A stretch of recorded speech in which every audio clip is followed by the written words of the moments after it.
por estar en comunicación con nosotros. Muy buenas tardes, Eli, buenas tardes a todos los televidentes que nos están viendo. Muchas gracias, Tomás. Quería preguntarle si ustedes esperaban que esto pudiese ocurrir, la denominada muerte cruzada.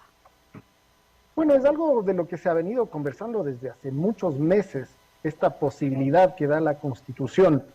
Decirte que la iba a tomar hoy a las 7 de la mañana, evidentemente a todo el mundo tomó por sorpresa, pero con la llegada del juicio político se sabía que era una de las posibilidades.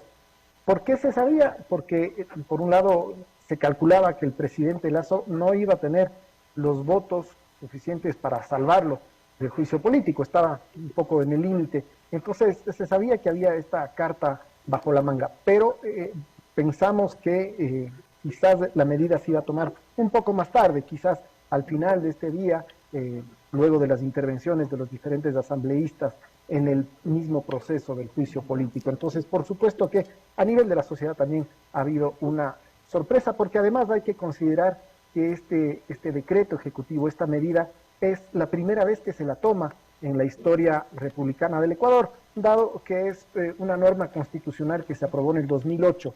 Entonces, es la primera vez que estamos como ecuatorianos viviendo esta situación. Sí, quisiera preguntarle, Tomás, ¿cuál es el escenario? ¿Cuál es el contexto? ¿Qué estaba pasando en el Congreso ecuatoriano? ¿Por qué el presidente Lasso determina esta decisión tan radical e inédita en la historia del país vecino de Ecuador? Aquí en Perú ya estamos algo acostumbrados, ese tema de disolver ya no suena, pero para ustedes no es habitual. ¿Cuál fue el punto de quiebre que generó que el presidente tomara esta decisión? Bueno, definitivamente el contexto no solo se explica con el juicio político. Desde hace varios meses ya al presidente Lasso se le estaba haciendo muy difícil tener un país gobernable. Tenía muy poca gobernabilidad por diferentes escenarios. Hace más de un año había tenido un levantamiento indígena muy complicado, con 18 días de bloqueos.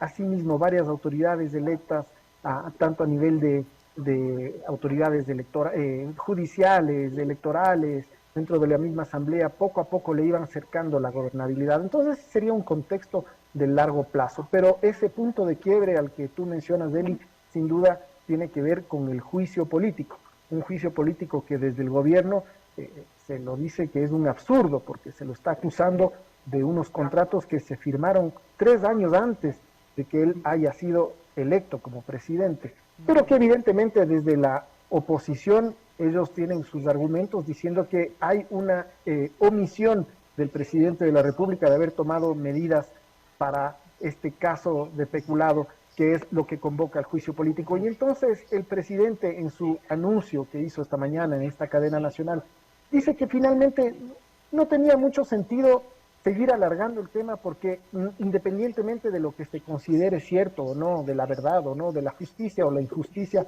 un poco como que los dados ya estaban echados. Estaba claro de que a él desde hace mucho tiempo lo han querido destituir o bloquear o boicotear en su gobierno. Y es por eso que él dice que existe el causal de esta grave crisis política y conmoción interna, que es la causal que le permite constitucionalmente llevar este decreto ejecutivo 741 de la muerte cruzada. Ahora, los grupos de oposición, los partidos de oposición dicen que no es cierto, que no existe tal grave crisis política, ni tampoco existe la conmoción interna, que lo que había era un juicio político, y que lo que está haciendo el presidente de la República es, de alguna manera, conseguirse una excusa para no asistir a la votación y para no ser destituido. Por eso algunas tiendas políticas como el Partido Social Cristiano incluso han llevado a la Corte Constitucional una demanda de inconstitucionalidad de este decreto, porque dicen que no hay justificación para haberlo tomado. Ajá, Tomás,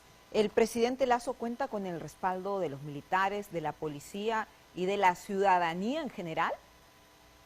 Vamos a ver, los militares y las Fuerzas Armadas en general lo que dicen es que respaldan la Constitución y el orden constitucional. Al ser un decreto sustentado en la Constitución, se puede decir que es un apoyo al presidente Lasso, pero ellos han sido muy claros que lo que ellos defienden es la Constitución.